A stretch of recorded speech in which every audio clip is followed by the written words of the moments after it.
Hello, everyone. Welcome to Patriots 3, Life, Liberty, Pursuit of Happiness. And here's your host, Tim, our special guest, Frank Tortorici, and our other co-host, Tanya. How you two doing this evening? Very Great. good. How are you guys? Doing Doing good. all right. How about Doing you guys doing? Oh, it's Good. hot. I'll just straight hot up say everywhere.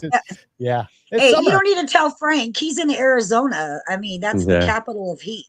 I don't know. They right? call this Yeah. area the dome of humidity. So it's crazy. Oh, Anyways, ladies and gentlemen, we're Yeah. definitely going to be talking quite a bit, even about the whole global warming thing. I want to touch a little basis on that and see what Frank's opinion is on this. We're going to be Yeah. talking about being overstood versus understood. We're going to share some of Frank's journey, and we're going to even touch up on today's society and even a little bit of today's politics. So, Oh, definitely boy. like, share, and follow. Oh, yeah. Like, share, and follow on Tim Holliday TV. So that's TimHolliday TV. You can find us on Rumble, YouTube, Spotify, iHeart, Twitch TV, Apple Podcasts. I'm all over the board Everywhere. here. I want to give a quick shout out to my friend Pastor Jerry Cook. You can catch Pastor Jerry on Politics of the Pulpit on KHTS down in Santa Clarita. So definitely check out his show, and really amazing guy. I talk to him on a regular basis. Really good guy. Be sure to check that out and follow where you can. I Yeah. will put that into the chat and update the show description later. So, wow. I don't even know where to start on this. Can we start on a little bit of your journey here, Frank? And then, Absolutely. yeah, I think that's, because I know I share some parallels with you when it comes to the journey. Getting seizures during the vaccine schedule. Yeah. Oh, yeah. Yeah. I was a Safe. young one. Safe. bad. They're safe and effective, but safe. Right. Yeah. And here I was about like 7 or 8 years old and, giving adult forms of seizure medication. They were calling my condition a borderline case of epilepsy. And, well, after hearing a lot of different things from a lot of different people, especially after COVID, as you like to call that there, Frank. Yeah. So, listening to a lot of people's testimonies after, getting the jab, the yeah. mRNA vaccine, that, it's almost uncanny, the similarities of what's going on, even with my own condition, even though I, overcame that seizure condition. But then I started developing a limp, and there's a handful of different things that could have been wrong with me. Here I am sharing my part of my journey. We're supposed to be talking about Frank's journey. Come on. All right, Frank, go ahead and take over. Yeah. Well, I sit here before all of you because I was forced into this position, and this profession and this path chose me in a sense. At 8 years old, based off of what you were just kind of touching on, Tim, went to the doctor, wellness visit, received 3 shots in one day, and immediately at the doctor's office went into seizures. And that had lasted for a couple days. Of course, at the time, this is 1986. So, there's no internet. There's no parents talking to one another about this stuff like we have today, the dialogue, right? Yeah. So my parents didn't know anything, right? And once the seizures subsided, I had a fever or two for a couple of days too with the seizures, but the seizures were the real problematic, scary thing, Right. When I look back on it now, I'm like, God, my parents are strong, because I would freak out as a parent if I saw, Yeah. seeing a child, seeing anybody seizure is a gut wrenching sight to see. It's grotesque. It is. Scary, It's very scary. And then once that subsided, a week or two later, I played baseball. I was a pitcher. I was on the mound, and I started just having was kind of like seizures, but it was like tics. My shoulder, I started spasming, and I couldn't stop in the middle of the game. And they stopped the game. Coach comes up, "What's wrong?" I'm like, I don't know. I can't stop this. And it just wouldn't stop. And then, that calmed down a little bit, but then it just started spilling over into other tics, eyes blinking, head shaking, making noises, like squeaky noises, like holding your breath and like pushing it out at the same time, fighting it. And it just started becoming very problematic. So my parents obviously took me back to the the pediatrician, who then referred us to a neurological doctor. Then the neurological took us to a psychiatrist. Anyway, long story short, there were like 3 medical professionals that all were on the same board saying, yeah, this kid has Tourette syndrome. And it completely came out of nowhere. Wow. So I have one quick question, Frank. Yeah. What was the vaccine? Do you have any idea what the vaccines were that they were giving you? No, when I do the research on it, Mhm. because again, at that time, my parents didn't notate it. It was like the doctor told them, "Oh, he'll be fine. Give him some aspirin," which was, as we know now, the worst thing, right? Yeah. But when you look, I did digging. I would say probably about like 10 years ago or so, I tried reaching out to that pediatrician's office, and ironically, they were still in business and all that, but my medical records were gone already. They had like a backup basement of like old medical records, and when I gave them my date of birth, like, yeah, we don't. That's too far back. We don't have that anymore. So when you do research though, in 1986, an 8-year-old, I've researched it on many search engines and tried like cross-referencing, but the common denominators are the MMR. Okay. Yeah. MMR. There was I think it was chickenpox and then flu. Okay. And those were like the common ones at that time that's an 8-year-old kid would have received in 1986. Wow. So were you living in Arizona or California? No, I grew up in New York. So this is Long Island, New York. And I've shared this many times too. The ironic thing, where I grew up, I know it's about 6 or 7 males, all within like a 5-year age range, give or take, with Tourette syndrome. And we all grew up within like, we all went, 2 separate school districts. There was like, safe, like, I don't know if you guys know like LA, like very well, but say it's like Burbank and North Hollywood, like school districts, like right next to each other, 2 towns. And, when I tell people that, everyone's like, because it's like, how many people have you met in your life with Tourette syndrome? It's not that many common thing, although it's becoming more and more common for sure. But that's it. What are the chances that I know that many? Out of the 7, 4 are pretty severe cases, and then the other 3 are like, doable. Like you notice it, but not like the other 4. So it's a pretty crazy thing, and there's no doubt what mine was from, because I had that immediate reaction, right? But when when you look at Long Island as a whole, where I grew up, not too far from Connecticut, from where Plum Island is, where they do all the testing. And, as we know, that's pretty much where Lyme disease originates, right? So there's a heavy connection with Lyme's disease, neurological, and anyone that you talk to with Tourette's, like even including myself growing up, there was a lot of I was always at least 2 or 3 times a year I was on antibiotics. I was sick, bronchitis, fever, things like that. So there's definitely a connection with viral load. I've never been tested. I should go and do that, but if I have to bet, I'm sure I have Lyme, some form of Lyme. I'm sure, because I check out when I look back at my life, my health history and all that, I check out a lot of the symptoms to like people who have been diagnosed with it. So that's my journey, and that whole incident forced me at a very young age to take my health seriously, right? It's like, I'm 8 years old. I just suffered for a while, and then probably when I was like 12 or 13, my parents convinced me to try a medication for it, because I was just suffering so much. Like, it was really I can imagine. Yeah, it was really, hurting my quality of life. So I tried it. And what's crazy now knowing what I know, this doctor put me on Halidol, which is like, it's a very strong psychotic medication. Yes, very, very strong. And when I tell you, I took that drug for like a week, maybe 10 days. And I was like, I'll never forget.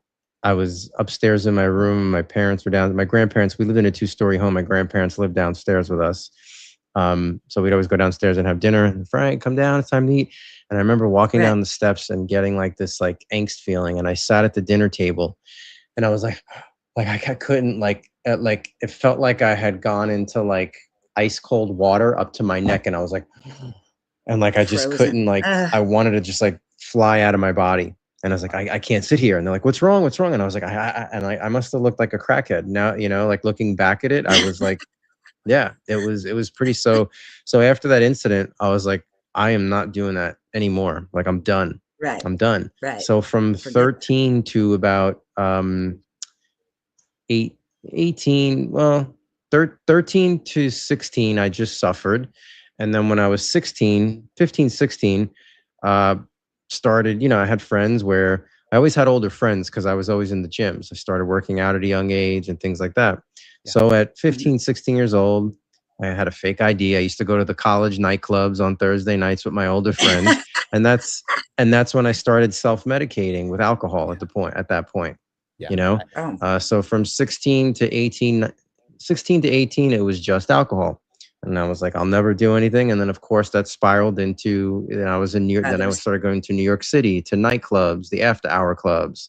Yeah. And that led to ecstasy and all kinds of like those party drugs. And that was the only time that like I felt comfortable in my skin in a sense, because I was calmer and I guess I didn't care what people thought of me. Whereas like, so I went through a very dark phase from 18 to 21 years old. That's when I was a very self-destructive rhythm of my life. Yeah. And then in June of 2000, I had moved into New York City, and my roommate was a cyclist and he was a raw vegan. And that's, so since June of 2000, that's when I completely changed my life. So I'm going on almost, 26 and a half years now of no alcohol, no drugs, pure organic diet, no gluten. And I've experimented with macrobiotics, raw, vegan, vegetarian, paleo. So I fuse all that with my lifestyle. I teach clients all different facets of that. But yeah, in June of 2000, right around the time, right before I turned 22, that's when my life completely changed, when I started understanding the concept that food is medicine and my body is my temple. And wow, there are ways that I can decrease my symptoms and not suffer. And, it was a whole journey. And here, as I said, like I said, 26 and a half years later, it's been a very long journey, and the learning I'm still learning. The learning never stops. And the reason why is because our body's forever changing. Our hormones are changing. Yeah. When hormones change, our body's changing, our metabolic function. So I'm always learning. I'm always implementing different things with myself. But the main thing is that it led me into this passion of Fit Over Pharma. And that's what I'm passionate about, coaching people and providing content on social media about. That's awesome. Yeah. So you said an interesting word I don't think a lot of the audience is familiar with: overstood. Mm-hmm. Can you tell us a little bit more about that word? I've looked it up, and it's not your common word. No, it's not. And I think it's derived from the Jamaican culture, to my knowledge. I had heard it back in, I was good friends with this herbalist who was sovereign. He was a sovereign attorney, and he used to use that word a lot. And I just always like, wow, that's powerful. I mean, when you think about it, right? If we understand something, here's the thing. I'm very big on dissecting words, right? It's like nothing exists for no reason. Words are energy. Words, what do we do with words? We spell them. Words can cast spells, right? They're powerful, right? Yeah, they are powerful. So I'm very big on that, right? You look at like, even break down the days of the week: Monday, Moon Day, there's all, you go into the Egyptian culture, and, there's meanings behind everything. Nothing is just what it is, right? Right. So I was very intrigued by that word, overstood, overstand, because again, if we want to thrive outside of the matrix, we're all in the matrix. I mean, even this device that we're on right now, we're in the matrix. Right. we're in it. We're in it. Yeah, we are in it. We're up to our neck in it, people. That's it. There's no way around it. But at least if you're able to overstand the matrix, you can have a better bird's eye view of the playing field. Whereas if you understand the matrix, now it's almost like you're under the spell, you're under the umbrella. Hence, like even my company name, Fit Over Pharma. Yeah, I teach fitness and nutrition, etc. But really, when I thought of that word, Fit Over Pharma, I mean, the fit plays into being fit, but my real intention behind Fit Over Pharma is basically like saying overstand pharma, right? Like Yeah. you're over it. You're Correct. not under the umbrella of pharma. And being Yep. under the umbrella of pharma is a very vulnerable, dangerous place to be. Yep. And in 'Cause they're my, making I money started, off of us people. oh man, I Hand over fist. yeah. I mean, I mean- I started coaching people in 1997. So, I mean, I'm going on almost 30 Wow. years. But of Dang. course, the holistic stuff came in the 2000s, right? And then I became board certified as a holistic health practitioner, functional nutrition. But Mhm. I'm almost 30 years of coaching people. And I can tell you guys, it doesn't matter how successful someone is, how long their resume is, how large their bank account is. When a person is dependent on pharmaceutical companies, they're not healthy and they're not genuinely happy. Nope. And that's just Right. a matter of fact. That's just data that I've collected over the decades, and that's just a fact. You know? You're absolutely Yeah, right. Frank, I've been on a handful how of do medications. people? Go ahead. I want to know, how do people normally? How is Tourette's? How do people normally get Tourette's? Is it something that is genetic? Well, I mean, I don't know. I have no idea. Okay, big pharma, the medical books, if you read about it, a lot of Yeah. times they say it's genetic, right? Okay. Now, Mhm. how I debunk that, those 7 guys Okay. that I know, including myself, I've worked Yeah, with it's not Tourette. genetic. I've worked with Tourette clients over my 3 decades of coaching. Right. I have not met one person that told me like, yeah, my grandfather had it, or my dad had it, or my great grandfather. Correct. I've never heard of it. I haven't heard of it yet. Right. So, is it possible? I'm sure, but when Maybe it's you just created by the vaccine. Maybe that's what created it, and that's why it's out there. I don't know. Who I knows? mean, look, you read the inserts of a lot of these vaccines, like say the MMR or a flu. They're listing seizures as a possibility. They're listing Sudden death, Guillain-Barré syndrome. unconscious. Yeah. So there's a lot there that you have to consider as a very, very strong possibility. And the other thing too is like the mom, right? If the mom's health is not in check, right? I mean, there's that as a factor. You look at these Right. children being born in a hospital. They're immediately ripped out of the womb, the umbilical cord cut right away. They don't leave it pumping until it turns color till the baby's getting all that vitamin K. They're sterilizing Right. them right away, not leaving the mother's bacteria on them. The baby comes out, they're sucking on their hands and their fingers. That bacteria, like all that is beneficial, because as we know, the Mhm. gut needs to be in check in order for the brain to function properly and at optimal levels. So when you Right. bring this child into this world right away and sterilize them, and you start cleaning them of pathogens and bacteria that actually starts formulating their immune system in the outside world, Right. Yeah. it a lot can happen. Yeah. A Some lot can people don't happen. even take their kids outside for like a year or something. I mean, they're Yeah. very paranoid. I want to give Yeah. a quick. I want to give a One quick day later. disclosure. I'm not a doctor. I'm not here to give healthcare advice, and neither is the rest of Neither the am I. people that are here. Yeah. So We're just This is normal for people. entertainment and educational purposes only. now that we have that Right. covered, I forgot to say that at the beginning, but Please we got consult it. with your physician. Yes, absolutely. Yeah. Please read the package insert Yeah. So and don't do it. It's just it's just the whole thing is just crazy. I don't know what else to say. I mean, so there's that whole thing that happened in 1986 where they made the pharmaceutical companies non-liable for Mhm. any injury. Oh, that's true. And that's That's true. That was at absolutely that time. ridiculous because shortly after Mhm. that, I remember that "Just Say No to Drugs" campaign that happened. yeah. It was in the 80s or late And- 80s, and- early 90s. And just to kind of like go a little bit deeper on that, that's what I always tell people. That 1986 law was passed by Ronald Reagan because at the time his administration was being contacted off the charts, off the chain from all these pharmaceutical companies complaining, saying, hey, we're getting sued left and right. We're going to go out of business. And if we go out of business, you're going to have an outbreak on your hands because you're not going to have enough vaccines out in the world and in society. So we need help. So there was a problem back in 1986, which is why that law that's still in effect passed. If they were completely safe, then the Liability Act wouldn't never happened.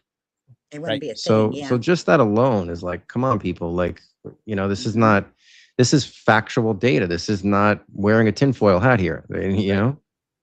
And you fast forward today where they're pushing that whole mRNA, vaccine, and but yet we don't have a cure for cancer, people. Oh, they do.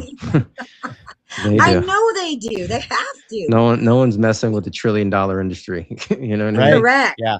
Nobody's messing with that. But as in Nobody's messing with 1976, there's an introduction to the swine flu, and being that it did damage to X amount of people, the number was not very high at all. They went ahead and they pulled that vaccine and did not bring that back. Now, what made this whole COVID mRNA 19 jab? Yeah, I said it mixed up on purpose, but what made that one more important? I'm not going to ask you to answer that, Frank, but it's just ridiculous on how this all came about. They're in bed with certain people. And now we fast forward a little bit further with Fauci's pleading the fifth 111 times. Yeah, 111. They love numerology too. 111. I mean, it's not by coincidence. Like 12 minutes. Yeah. And, and that's the other thing too. Like, we've had that recent news, right, with the Trump administration, telling them to break up the shots. I put a video out, but I'll do it here too, because I want to go on record on as many platforms as possible to say this. I have a prediction that, because Trump, they're all actors, and that's just my take on it. They are. If Trump was really bucking the system, we would have heard out of his mouth about the 1986 Liability Act, right? Which we didn't. Yeah. And my prediction, and this is what I want to go on record in saying, I predict that they're going to make the MMR vaccine, even though they're splitting, he's pushing to have it split up. They're going to bring to light the dangers of the current MMR vaccine, and they're going to push an mRNA MMR vaccine in due time. That's my prediction. Well, with you saying that, you actually posted a great little reel here. I want to play this back for the audience. You posted this about a week ago, if I recall correctly. Okay. Quick update. Well, of course, to no surprise of anybody, the FDA has fully approved, as of yesterday, August 5th, 2026, Moderna's mRNA flu vaccine for age group 50 and over in America, first of its kind worldwide. What could possibly go wrong? And on the same day, yesterday, August 5th, 2026, Erica Schwartz was in fact confirmed as the head of the CDC. Look at her track record. Pro-vax all across the board, pro-childhood vax, autism vax connection, not true. Fully in alignment with grounded science is how she worded it. Buckle up, America. Let's get you healthy now. Holy smokes. That's unfortunate. Danger, Will Robinson. I'm glad you brought that. And you have to be vaccinated. They require you to be vaccinated to go to school. But that's the flu vaccine. That's the flu vaccine. I don't believe is a requirement, is it? No, that's new. That's a new thing. I don't know for kids. It might be though. No, I think in the schools there are certain shots. Well, this mRNA is for 50 and over, but I do believe part of the children's protocol to go to school is that's all in there, to my knowledge. Yeah, you have to bring the immunization records, and you have to do all this stuff. And if they're not up to date, they don't even let them go to school. And you can't even get a religious. Well, back then I couldn't get a religious exemption. Well, California, forget it. That's California is so far gone. That's why I left there. I don't blame you. Mm-hmm. Yeah, you can't think the way that I do and raise a child in California. There's no options. No. I won't even take my son for a vacation there. I'm just call me crazy, but like I won't. God forbid. He wants to go to Disneyland. You're like, anywhere but Disneyland, okay? Well, you can go to Disney. He knows all about Disney. He doesn't ask about it. He knows. The kid's 8 and he's pretty well, knows what's going on. He knows what's up. Good. That's so. But I'm glad you showed that video too, because I forgot about that. Even Erica Schwartz, right? Like, what kind of mind effing is going on the masses, right? It's like, we're gonna break that up, but then you appoint that woman who's all pro all of it. It makes no sense. So Trump has shown his cards. He's shown you what it is, and I just you know, I was, as I mentioned earlier, I grew up in a 2-family household. My grandfather and grandmother lived downstairs. My grandfather was a World War II vet, D-Day, Normandy, like he saw it all, right? Would never go to the parades. He used to get very pissed off, you know, like at the people who wanted the glory. He used to always get mad, like those guys didn't, you know, if they're up there, they didn't. My grandfather, now that I know what it is, he had severe PTSD from the war. I mean, he would talk to me sometimes about, you know, he was in the foxholes, seeing his friends getting blown to pieces, and he almost had to have his feet amputated from frostbite from sleeping in the foxholes. But being raised from him, and him always telling me, like every time there was an election cycle, like, Frankie, I just remember as clear as day, Frankie, don't ever vote. They're all full of, you know what? And when you're not looking, they'll stick it right up you know what? Don't even waste your time. I like him already. Oh, he was amazing. He was amazing. And that's, I like him already. You know, that's how I was raised. And you know, he's such a symbolic figure for me and who I've become from that vantage point. And then he was a painter, my grandfather. He worked for like Coney Island, the Navy, the ships and all that. And he developed mesothelioma from asbestos. He used to work like on the ships. And at 71, he literally was full blood work. Everything was fine. Food shopping, cutting grass, you name it. You would think he was perfectly fine. He started having some chest pains, goes to a doctor in April of 1994. And they're like, "Ooh, you have a spot on your lung. We need to monitor it. Come back in January and we'll check it again." The pain started getting so bad. What's that? So were they doing just monitoring them with the CT scan is what they were they checked the lungs. This was in April. Supposed to go back in January. By late September, early October, the pain became so unbearable. He goes back. That spot then became a tumor the size of a football wrapped in his rib cage lining. Wow. We took him to Sloan Kettering, and they were like, there's one surgery we could do, but the success rate is about 5%, and your probability of being a vegetable is about 95%. And he was like, "Oh, forget that. Those aren't good odds for me." So, I'd say forget it. Let me die with some dignity, people. 2 months later, December 30th, he passed away. Like it was like, bam. Wow. You know? So the good ones always go first, people. I don't know why. The good ones, and you know, what I said all that to say was like, these were major type corporations, right, that provided all these products, and that's what killed my grandfather, right? Like everything's fine, go in there, you know, you don't need masks, you don't need anything, like no ventilation, like you're fine, you know. Just go ahead and work with the asbestos. It's okay. Yeah. You know. So this. Gloves. You know, that's what I try to tell people, like, because we can get so worked up about all this stuff, and I'm guilty of it at times too. You know, when we get down the rabbit hole and we start talking about it, but the fact of the matter is, this has been going on forever, and it's never going to stop, right? There's always been an elite, there's always been a big boys club, and the common man, the peasants, like all of us, we're just stats on a spreadsheet to these people. Yeah. And that's where you can't get caught up in losing relationships with loved ones or friend life. You can't get caught up in this right versus left and red versus blue. It's all a system, and it's all there to divide and conquer. That's all it is. Correct. That's all it is. Because we're more powerful together. So you got to divide us, right? That's all it is. I mean, why do you think Charlie Kirk had to go? Yep, because oh, for sure. I mean, who excuse my language, but who had the balls to go to like on platforms and be like, "Oh, you think differently than me? Let's talk. Yeah. That's the biggest fear. Yeah. And honestly, I think that was an inside job. That's just my personal opinion. Yeah. It had to have been. You guys had to. Oh yeah. When you look at the whole sequence of events leading up to that and what he was saying, and yada yada, we know what that's all about. But the second people start having dialogue, it's like, I always use this example too. You look at the history, like the story of Malcolm X. Yeah.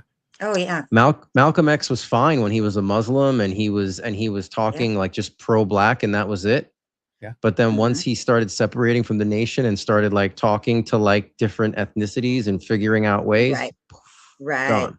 To communicate, and Gone. to be stronger, right? Yeah. John Lennon started palling around with Bobby Seale from the Panthers. Once that started happening, He had a bullseye target on his back. There's a great documentary, The U.S. Government versus John Lennon. Amazing, amazing documentary. If you guys haven't seen it, amazing. I mean, J. Edgar Hoover had it in for John Lennon, like had it in for him. And it goes into like, it's a great, I've seen it so many times. I haven't seen it in a while, but it's a phenomenal documentary. Highly recommend it.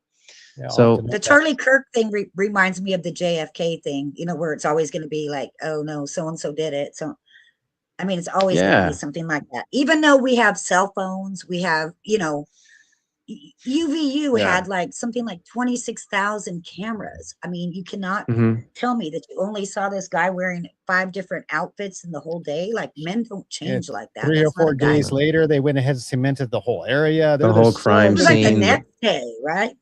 The way no they autopsy took his, yet. No autopsy. There was, they pull his body into that SUV. There was no EMTs on campus. Like there's so many. Yeah.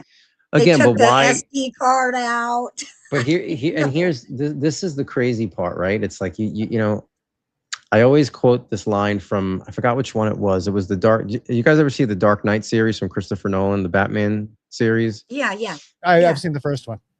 I don't know which one I forgot which one it was, but the detective says to the other detective, who's like a younger kid, he says to him, he goes, "You're a detective now. You're not supposed to believe in coincidences anymore." I just think that line is like so powerful when we talk about this stuff, because it's like, it is, because there's no such thing as a coinky dink, people. No, it's like, to your point, you look at the Charlie Kirk thing, and as you're saying that, well, yeah, they did this and they did that. Let's talk 9/11.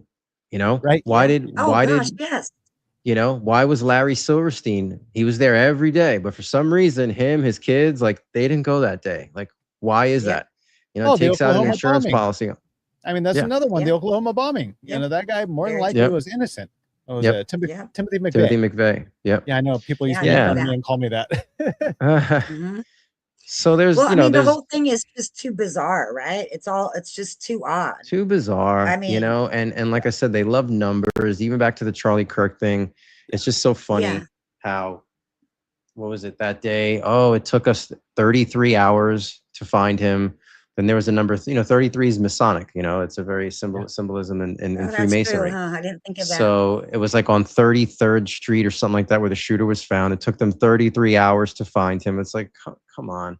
Wow. You know, like I'm still wondering, I didn't even see him jump off the roof with the gun. So, and I didn't see him wearing the same outfit he was supposedly wearing. I was like, I don't even know. You know, it makes zero sense. It's just, I mean. And the guy doing the Macarena, all the security people doing all their signs. Oh, yeah, the guy doing the little signs on his hat and such. Like, yeah. And then, that would be a hell of a shot, you guys, from that trajectory. For a kid. No way. For a kid. That didn't happen. The other thing, too, I mean, I know we're kind of all over the place, but it all coincides. Even the attempted assassination on Trump. The second I saw that, I'm like, no, this is bullshit. Like, come on. I know, if you're a security detail, come on. Look at Trump's ear. There'd actually be a gap right there on his ear. And come on. But you know, people did die that day. A man died. A father died. For sure. With his family. For sure. You know? But that's not saying that it's not. You know. Yeah. You know. It's I mean, you look at. I mean, I mean, everything in my gut when I was just saw it, I was like, no. And then you see that iconic photo. Fight. It's like, right. I mean, his ear healed like in a miraculous amount of time. It's like, no, come on. I know. Like, come on. I know. Especially at and his where age. was it? Yeah. Wait, time out for Charlie. Where I didn't see any kind of exit wound or anything. Like, I'm thinking like a 30-06 is going to be big. Like, we use that to hunt deer and bear and stuff, you know? How many times did we see that video in slow motion of him, right? Blood. You should have seen something splatter out of him from the backside, like something. Right. His shirt goes like that, and that's all you really see is that boom, like inside of his shirt, right? Yeah. That's what and you see something go across his shirt. Yeah. Like I saw something literally moving. We're going to reel us back in really quick. We're going to talk about executive order really quick. We went off way far to the, I don't know what field we're on, but we're on a field here. Well, anyways, we're going to reel back in. So, Frank, you posted a video a few days ago about Trump's executive order. So, Trump signed an executive order yesterday. Now, I'm going to speak from 2 perspectives here, one from within the matrix and one from overstanding the matrix. Now, within the matrix, we can celebrate. This is the first time a president, a puppet that sits in front of the teleprompter and takes orders from handlers, actually address the dangers and acknowledges the dangers of these safe and effective products. Now, this is great news because it does bring light to this topic. Somebody like myself who was injured at 8 years old, it is kind of like a day to rejoice in a sense that we're actually getting a voice, us people. And at the same time, now parents get to decide how they want to space them out with their pediatrician. One of the things that he said when he was signing the executive order that I really liked hearing was that this is a choice and that parents in every state should still have the right to a religious and a philosophical exemption. And now, from the perspective of overstanding the matrix, well, we shouldn't be celebrating anything when it comes to the government telling us what we can and cannot do with our bodies and our children. Also, you wouldn't tell your child if they were like, hey, mom, dad, I think I want to try heroin. You wouldn't say, well, honey, space it out so the damage isn't so bad, would you? Poison is poison. And if you look at the sequence of events of what's taken place over the last 2 weeks, RFK was on that CNN show and he was getting grilled about the measles outbreak. And then we have all the Fauci spectacle that has come out. And even yesterday, how his story kind of got pushed down, lamestream media attention and newsfeed. You know, the story about him saying that there was a connection with miscarriages. Yeah, that one. Once Trump signed this executive order, that kind of took full focal point in yesterday's news. And also, with the FDA, the current administration, they approved the first of its kind in the world, an mRNA flu shot. If I'm a betting man, they will demonize the MMR that exists, even though it's going to be split up into 3 different ones. And there's probably going to be some new type of an mRNA coming out. This is fact that pharmaceutical companies are, in fact, one of the top 3 to 5 donors for both Rebloodlicans and Democrips. So to celebrate and think that we've really made progress is naive. Again, from within the matrix, yes, it looks like we've made some progress because we actually have a president that's willing to acknowledge the dangers. But on the flip side, we must critically think and we must know what's really going on and what these people have planned for us. With the rollout of AI and all these high-tech companies that his administration is involved with, I guarantee you that there is more to come. Oh, I like that. That was good. Yeah. That was very good, Frank. I Thank like you. that. Definitely. And That's so, a yeah, great there's that whole, big deal. Top news, ladies and gentlemen, check this out. Mhm. But then there's that Yeah. little underlying thing. Mhm. You're right. We're screwed no matter what. Yeah. I mean, I wouldn't say screwed no matter what. It's a matter of paying better attention. Fauci's in this major He's hearing, smart. even though he's not saying anything because he's just, I play the fifth, which, Right. I think I saw Frank, and I believe in one of his podcasts in the recent past. Every time Fauci did that, this is exactly what he was doing to the nation, flipping us off 111 times. Yeah. For a guy that had no loss of words during the pandemic to be pleading the fifth now is pretty disrespectful. no The people who loss. couldn't even go say goodbye to a loved one dying in a hospital bed, Right. Correct. Or have a Pretty- funeral. Yeah, nothing. Yeah. But Pretty I think messed this up. new vaccine, that what concerns me about it is that I think they've been trying to kill off our elderly anyway, because, they don't want to pay Social Security. They don't have money for it. And it seems like many, a lot of people were like retirement homes and stuff that all took out like the whole place, right? I mean, they had a substantial amount of deaths in those types of places. So I feel like they're still trying to kill off our elderly. I think really so. do. I think so. I really do. I think elderly and because again, this has impacted younger people too, right? We've heard of like the myocarditis and things like that. And if you just look at the timeline, you can see all these interviews of these future economists, Gates, Musk, and they're all talking about this universal basic income by the year 2038 because AI is going to take over and completely wipe out the whole middle class jobs that no one's going to have to work. It's going to be a luxury to work if you want to.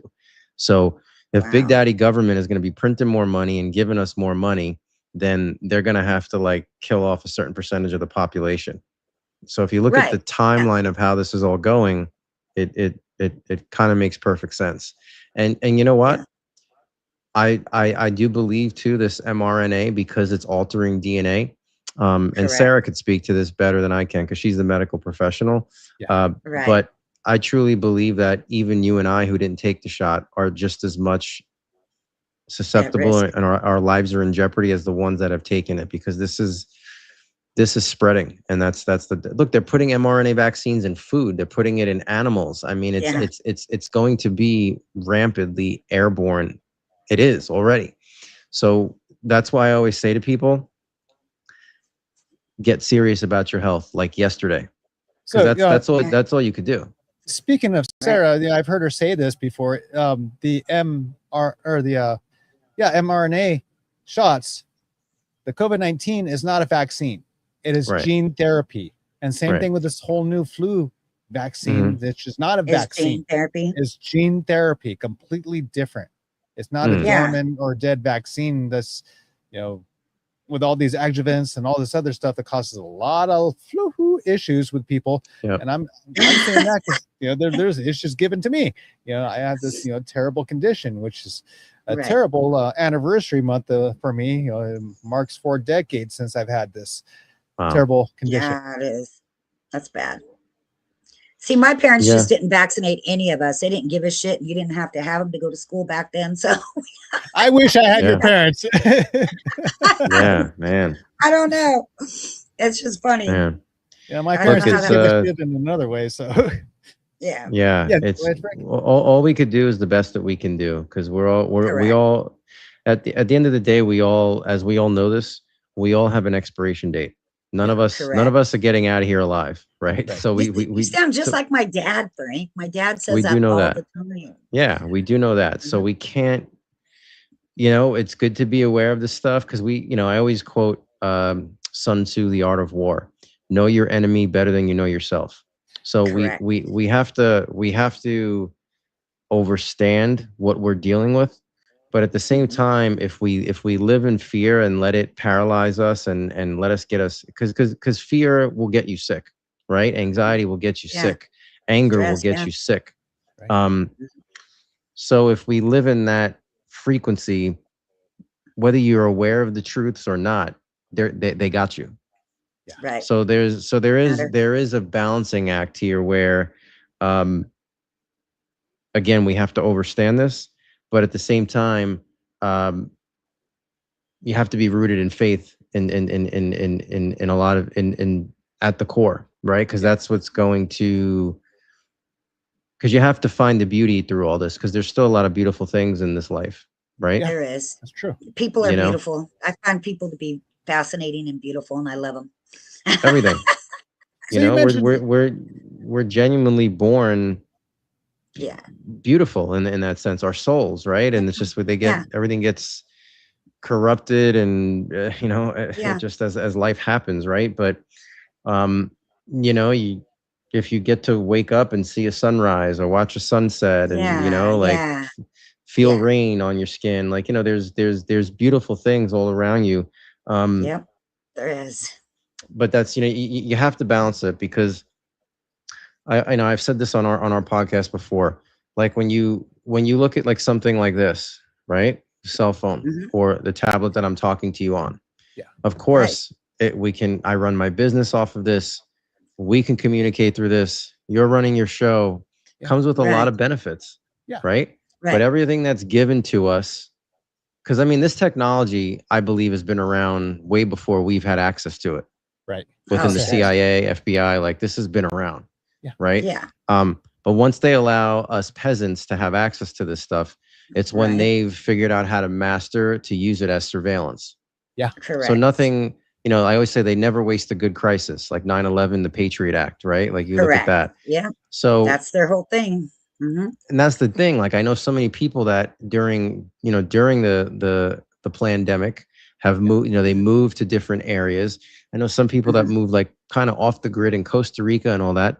But they're on social media all day. Right. So they know where they're at.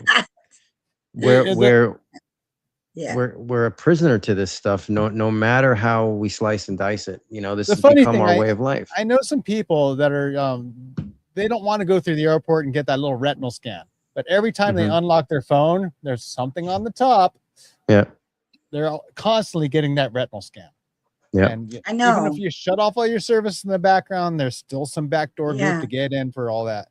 It's That's just crazy. So, again, you could drive yourself crazy with all this stuff. So we bought into this stuff by means of fear. what if you get a flat tire? What if there's like some crazy person on the side of the road and comes get you?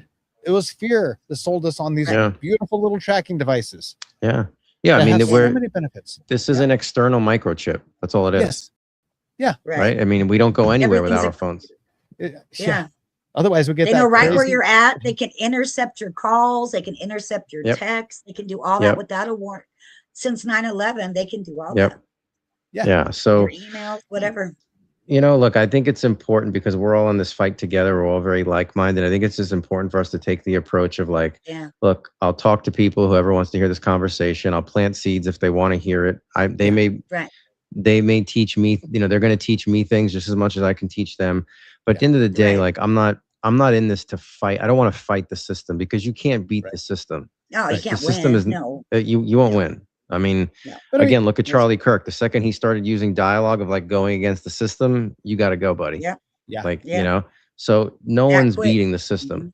No one's beating the system. And if you think you can do it, you're very naive. So I don't, you know, I just, there's subtle ways to, you know, you don't have to take this everywhere. I remember when I was going to college, I forgot my phone. The first time I forgot it, I had such a terrible panic attack, or no, not quite terrible. Panic attack, I should say anxiety. The second time I forgot it, I just like, you know what, this is relaxing. I don't have this like machine that's on my hip sounding like a darn pinball machine. So my mom actually got an illness from taking medication. She took it from the time she was like 17 or 18 years old until she died. And it said on the label on the bottle, because I pulled this bottle out. I still have, my dad keeps everything, you guys. And I pull it out and I look at the bottle and it says, if you take it for 6 months, you're 80% more likely to get dementia. At 50 years old, she couldn't even drive anymore. She got lost. She couldn't communicate anymore. She couldn't talk anymore. So you want to tell me, I mean, she took it for like 50 years. So obviously it was destructive and devastating to her. And if maybe they would have just said, hey, that's a really bad drug and it affects your brain and you can't use it long term, maybe that would have been a different angle. But the day after she died, I saw a report from Harvard that said that specific type of drug affects your brain and your ability to communicate. And because it suppresses that, because it's supposed to suppress the seizures, I guess, it suppresses your ability to communicate. So it's not like Alzheimer's. It's straight up, you can't even communicate. You can't even talk. Can't get your words out. Big Pharma does not make money off of healthy people. No. And I don't even like to take a Tylenol, man. I'm like, nah, I'm all like, nah, I'll just be sick and get over it by myself. You know? Yeah. So you mentioned, Frank, you mentioned the name earlier, and I mentioned it as well. And you do a podcast called the Overstood Human Podcast with Sarah is the name that we mentioned. So I want to bring up Sarah's website really quick here. And, she's adorable and she's great. The podcast launched in January. What was that? January 7th, if I remember rightly. Yeah, this year. Yeah. So tell us a little bit about that podcast. Yeah, I mean, it's, the Overstood Human Podcast is, we started with the intention of trying to create some sort of a platform where we can have this kind of a dialogue. We haven't had on any guests yet, and that's what we really want to work towards, because that was one of the agendas with it, was to kind of carry the momentum of what kind of work Charlie Kirk was doing. Like, we want to have dialogue with people of opposing views. Like, it's okay to agree to disagree. Which is hard. But we touch on everything: health, politics, and this whole dialogue that we're having here today. I mean, look, repetition's the father of learning, right? So I mean, it's important. What we learned through the last 6 years of that whole agenda is that what I realized is that most people, it's important to have this dialogue because people need to not become paralyzed with fear when it hits the fan again. And that's what we witnessed during these last 6 years. Like, for me, because I had, 9/11 sent me down the rabbit hole. That's when I had my real awakening, was in 2001. When COVID started rolling out, I knew, like, I wasn't like, it's everything that I'd been reading, like, and here listening to podcasts for all those years and reading books. So I was like, oh my God, this is happening. Like, I wasn't paralyzed. Like, it started January of 2021, 2020. Yeah, right. Yeah, January of 2020 is when it started, right? By July of 2020, I moved out of LA. I didn't waste no time. I got out of there because I had my son was 2 years old, and I knew to begin with, even prior to the pandemic, Senator Richard Pan in California, they were going after all of the parents' rights. So I already knew that like my days were numbered there. And once that started hitting the airwaves, I was like, we're out of here. Like there's no way we're staying here. And then we went to Idaho. But yeah, and I say that to say, it's like, that's why I think it's important to have this dialogue, because when it happens again, the more people that, I always use the analogy, it's like what we realize with adults during that is like I remember like when I first found out I gotta whisper this because I don't want my son to hear it. When you found out Santa Claus wasn't real. Yeah. That's what we were dealing with. Like, and until this day, people like, Biden, Kamala, they're for us, and Trump is for the greater good. I mean, I have a painting of Trump standing next to Jesus right now. He's like Jesus. And I'm like, oh my God, come on, people. Like, come on, So, that's what I think is important about this dialogue, is just to desensitize people from how bad it truly is, right? So at least when it happens again, they can get more proactive with what they need to do to keep themselves safe and out of harm's way. And healthy. Yeah. The mRNA should be a very big concern though, right? Because that specific, the way it communicates with your body, it should be I think so. Yeah, I would say so. I would say so. If they can do all this other stuff, then they can cure cancer with it, right? With mRNA. Yeah, and anytime there's a craze, and a lot of people in the health and wellness, holistic health industry, they come down on me about this statement. But I'm very skeptical of even like all the peptides right now.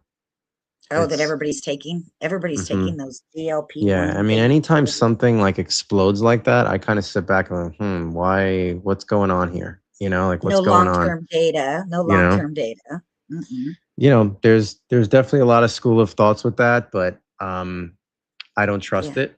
And I've seen, again, this is all speculation, but there are people out there that think that there are a lot of, a couple, because again, the one like the GLP ones that are like FDA approved, they're coming from pharmaceutical companies. Was it Eli Lilly and a couple of other ones? There's theories that they're slipping mRNA technology into those peptides, and it's like, is it possible? Sure, anything's possible. Anything's possible, and because you think about it too, knows right now. She just started taking them. One of my friends started taking them. She's an older lady, but it's because she was overweight and her knees were bad. And I said, you know what? Just walk. Try to do anything. Walk with the walker. Stand up.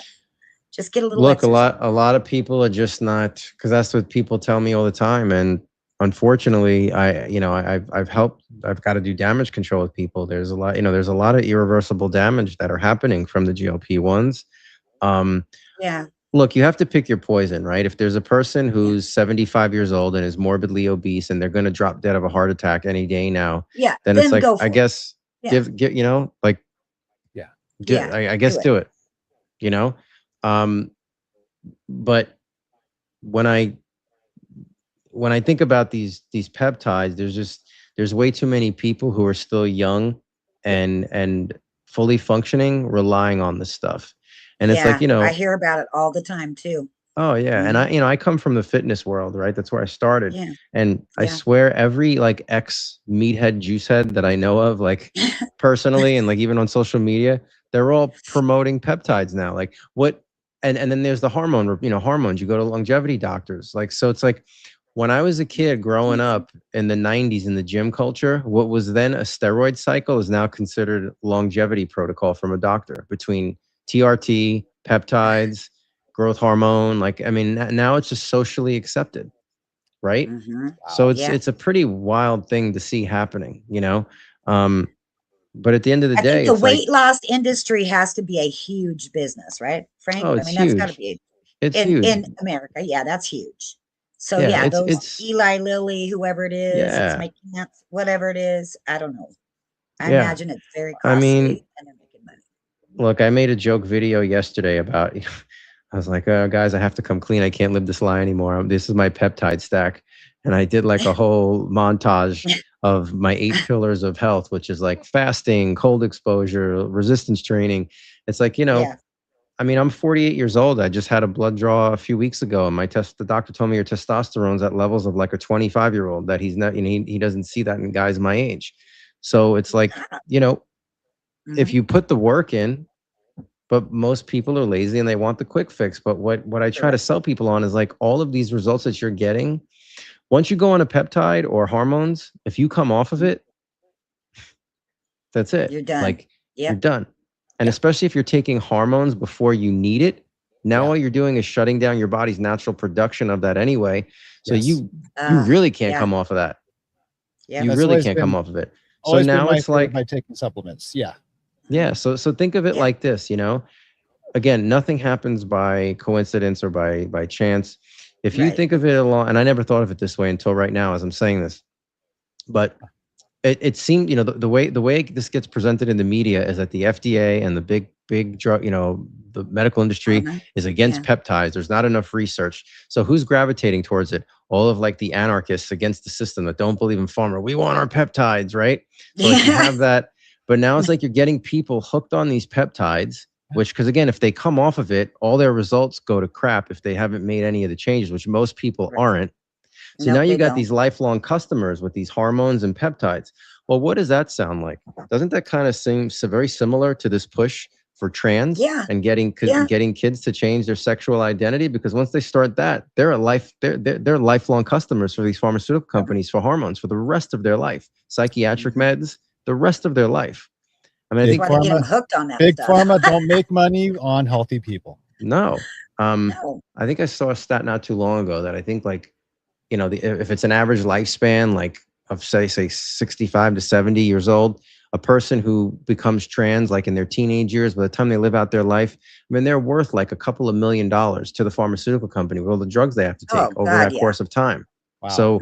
So now you know why there's a push for that. And then, like I say, with the peptides, it's like it gets pushed through the media, but as like the villain, but it's still getting pumped to putting it on the people's consciousness.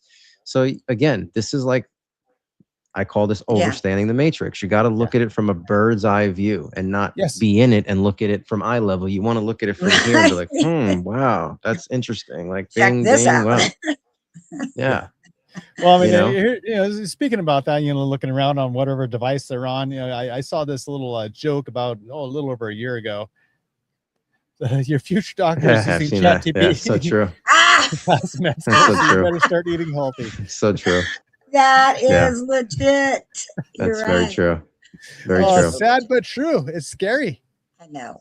Yeah, but that ChatGPT, they leave out the personalization. I mean, they might give you the info, but with no character or no, you know what I mean? It's just so boring and blah. I don't like And I'll tell you this really quick before we wrap up, but Sarah and I did a live last night and she touched on it.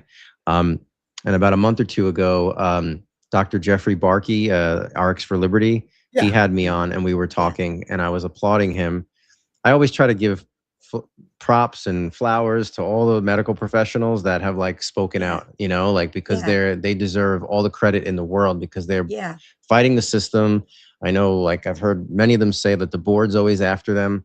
But what they have all told me is that, and this is why I applaud them so much, because most of these medical doctors, they're I don't know if it's regret.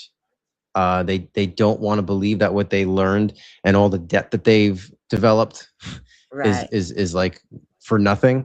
But Dr. Barkey told me specifically that day, because I was like, I told him at the beginning of the podcast, like, I just want to thank you, like, for doing what you do. I'm like, because you're a rare breed. Most doctors are afraid. And he was like, I'm kind of paraphrasing, but he was like, no, he's like, I thank you. He's like, it's because of people like you that made me go do my research and realize that like everything I learned in medical school is useless. And I have to do my own and understand what true health is. Yeah. So it's people like him and Sarah, like those are the, she's a PA, like those are the people that we really, really have to applaud and hold in high regards, because they're on the front line.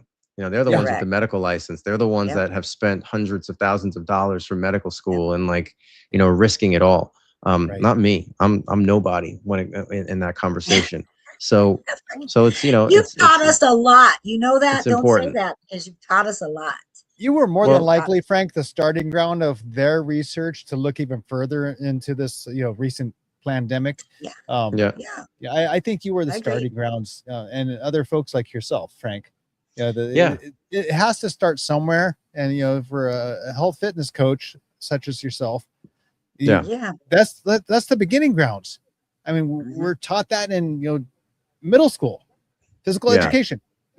Right. And the unfortunate thing is they left half the diet out of it. But you don't take medication right now, Frank? Do you take any medications at all? No, I don't take anything. See, now there you go. I'm fit over pharma, baby. Like I'm pharma free. Like you know, I don't like to take nothing. I don't, you know, look, medicine, I'll say this.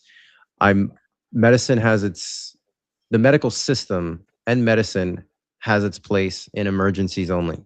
Right? Yeah, correct. But you cannot go to a person that has an M and a D at the end of their name and go to them for lifestyle choices and longevity protocols. They do not know that. They do not know that. You go to them in an emergency, right? You're having a heart attack, or you know, you've fallen and broke something. Car accident. They're amazing heart surgeons. I had an uncle right now that's had like a quadruple bypass, like the stuff that they did to him. I mean, amazing, like science and all that. It's amazing. These people are doing God's work. So I want to be clear on that. My whole fit over pharma concept is not going to them for lifestyle choices, because they don't know that. I mean, anytime I do an intake call with a prospective client and I ask them questions, 9 times out of 10, they'll be like, my doctor put me on all these medications. They never asked me these questions about my lifestyle, my patterns, my habits, but yet you're asking me this. And I'm like, well, that's the difference. Yeah. That's you're the difference.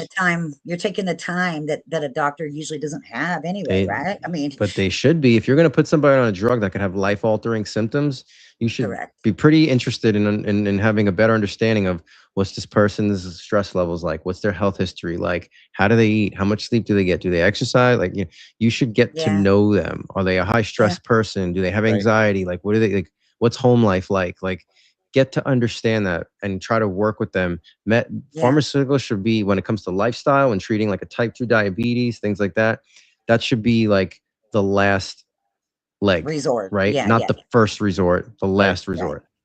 Right. Absolutely. And that's what I'm passionate about. You know, I mean, that's if your what I'm doctors, if your regular MD or however many letters they have behind their name, if they're not asking you about your diet, step out of that clinic, office, whatever it may be. It's not a really healthy thing. So anyways, I know Frank has to wrap up because he has something coming up really quick here. So ladies and gentlemen, definitely check out the Overstood Human podcast. Yes. You can find that. Where can they find that, Frank? That's on Spotify, YouTube, Rumble, X, and thanks to you, all those, and as well as Telegram. Awesome. Also check out fitoverpharma.com. Correct. Fitoverpharma.com. And then I'm dropping Sarah's website in here as well. So that's holisticsarahpa.com. So definitely check all that out. And and we always do our Facebook lives on. It's subject to change, but our goal is always to do it every Wednesday night, somewhere around 9 p.m. Eastern, 6 p.m. Pacific. We do a live either from my page or Sarah's page. We do Q&A. Last night I thought was an awesome live. I thought there was a lot of great information. So yeah, if anyone wants to check it out on there too, go to my page or Sarah's page, and we'll be on those calls as well. Thanks for sharing your story. So that's what is that? Tortorici Frank on Facebook, correct? Yeah. Tortorici Frank, and then there's the Fit Over Pharma page. I go live from either one. Just follow both pages, but because they're both intertwined. On Instagram, it's just Fit Over Pharma. I'm on YouTube, TikTok. I'm very scarce on that because I can't say much on those platforms. I've had a rough time on those platforms. I've been kicked off all of them, so I don't even care anymore. Yeah. I got kicked off of X. Shortly after you all started the podcast, the Overstood Human podcast, I was kicked off. Well, that's because you were associated with me, Tim. That's why. Good old X. Anyways, ladies and gentlemen, be sure to follow all the groups that we just mentioned. Follow pages 3, Life, Liberty, Pursuit of Happiness. You can find that at Tim Holliday TV. You can find us on YouTube, Rumble, Facebook, Twitch TV. You can listen on iHeart, Spotify, and Apple Podcasts. Until next time, ladies and gentlemen, ciao for now. Okay, guys. Bye.